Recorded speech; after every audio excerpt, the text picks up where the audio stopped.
여러분은 자녀가 부모에게 할 수 있는 최고의 폐악질 멘트가 뭐라고 생각하시나요? 저는 이거라고 생각합니다. 누가 나아달랬어요?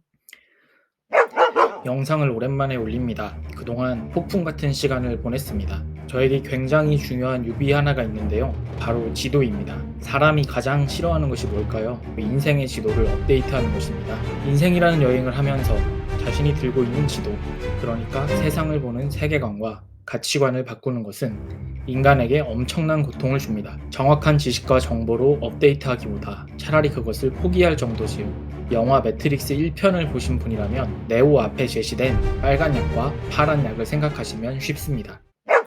여러분도 그럴 것 같은데요. 제 인생에서도 폭풍이 여러 차례 찾아왔었습니다.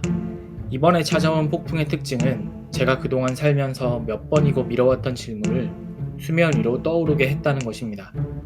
여러분은 자녀가 부모에게 할 수 있는 최고의 폐악질 멘트가 뭐라고 생각하시나요? 저는 이거라고 생각합니다. 누가 낳아달랬어요?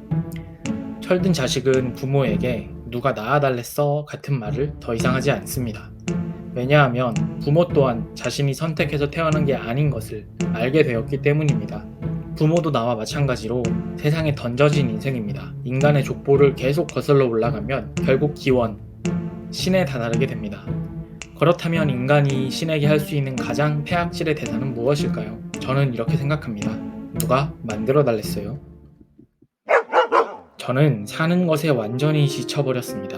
이전에 또 번아웃도 경험하고 극복하는 과정도 겪었습니다만 아까 말한 질문이 전면에 올라오지는 않았습니다. 이번에 제 삶이 미쳐 돌아가기 시작할 때 제 삶뿐 아니라 세상 모든 것이 엉망진창임을 보게 되었습니다. 미쳐 돌아가는 세상, 미쳐 돌아가는 한국 사회, 미쳐 돌아가는 교회, 미쳐 돌아가는 내 인생. 그러다 어느 순간 분노가 올라왔습니다. 세상에 대한 분노도 사람에 대한 분노도 아니었습니다. 신에 대한 분노였습니다. 하나님, 이딴 세상 왜 만드셨습니까? 질문은 이어졌습니다. 세상이야 만들건 말건 그렇다 치고 인간은 왜 만드셨습니까? 마지막 질문으로 이어집니다. 사실 인간도 만들건 말건 상관없습니다. 나를 왜 만드셨습니까? 나를 왜 태어나게 했습니까? 누가 만들어 달랬습니까? 나는 동의한 바가 없습니다. 뭐가 자유의지라는 겁니까? 나는 태어나고 싶다고 한 적 없습니다. 이 세상에 던져졌을 뿐입니다. 왜 내가 고통스러울 뿐인 인간의 삶을 살아야 합니까? 저는 화가 났습니다.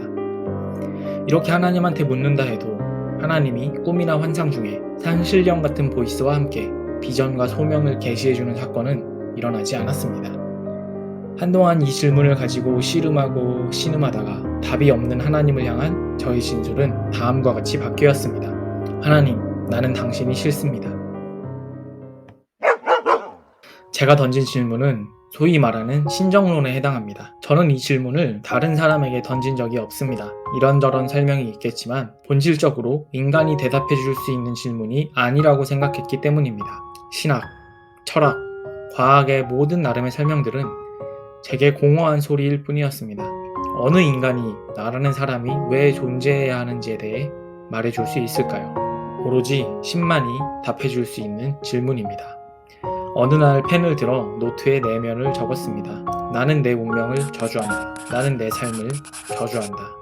나는 내 존재를 저주한다. 태어나지 않았을 편이 좋았다. 의식이 있기 전 되도록 어린 시절에 죽는 게 좋았다. 나는 왜 존재하지? 내가 왜 존재해야 하지? 나 왜 만들었는데요? 나 왜 살아야 하는데요? 당신에게 화가 납니다. 왜 나를 만들었는지, 왜 시궁창 같은 세상을 만들었는지, 그리고 여기 던져놓은 것인지, 왜 다시 오지 않는지, 이런 내용이었습니다. 그런데 말입니다. 적고 보니 어디선가 저와 비슷한 심정을 토해내는 사람의 이야기를 읽은 기억이 났습니다. 그 인물의 이름은 욥이었습니다. 성경을 펴서 욥의 이야기를 다시 읽기 시작했습니다. 신 앞에 선 단독자로서 욥의 마음이 읽히기 시작했습니다. 욥기에 이런 워딩은 없습니다만 욥도 말하고 있었습니다. 하나님, 나는 당신이 싫습니다. 저는 욥과 함께 살기 시작했습니다.